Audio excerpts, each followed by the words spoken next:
Hello everyone, sweet corn pakodi అయితే prepare చేశానండి. Taste అయితే మాత్రం చాలా బాగా వచ్చింది. ఎప్పుడు మనం రెగ్యులర్గా ఒకే విధంగా శనగపిండి పకోడీ అయితే వేసుకుంటూ ఉంటాం కదా, అలా కాకుండా ఎప్పుడైనా స్వీట్ కార్న్స్ ఎక్కువ ఉన్నప్పుడు ఒకసారి ఇది కూడా ట్రై చేయండి. టేస్ట్ అయితే మాత్రం చాలా బాగుంటుంది. అయితే ఇప్పుడు ప్రాసెస్లోకి అయితే వెళ్ళిపోవచ్చు. ముందుగా ఒక స్వీట్ కార్న్ తీసుకొని స్వీట్ కార్న్లో ఉన్న గింజలన్నీ ఈ విధంగా అయితే కట్ చేసేసుకోవాలి.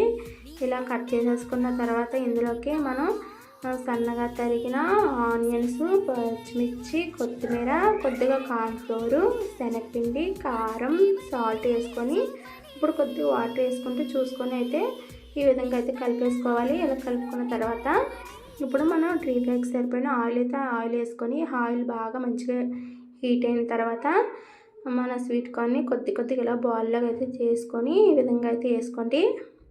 ఆయిల్ అయితే అసలు పీల్చదండి. టేస్ట్ అయితే మాత్రం చాలా బాగుంటుంది. మంచిగా ఇలా గోల్డెన్ బ్రౌన్ వచ్చినంత వరకు అయితే ఫ్రై చేసుకొని ఈ విధంగా మొత్తం అన్నీ తీసేసుకుంటే అంతేనండి. ఇంకా ఆల్మోస్ట్ మన స్వీట్ కార్న్ పకోడీ అయితే ప్రిపేర్ అయిపోయినట్టే.